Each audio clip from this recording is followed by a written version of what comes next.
lower PMG Odisha स्वास्थ्य mission परिचालना कर्मचारी संघर विशाल गणधारणा दीर्घ 20 वर्ष है 4200 कर्मचारी काम कर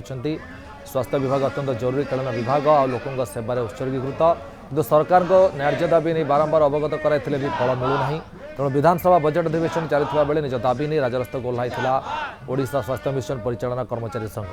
जनस्वास्थ्य परिचालना पदवी सृष्टि चाकरी स्थायी दाबी शताधिक कर्मचारी गणधारणा देवा सहित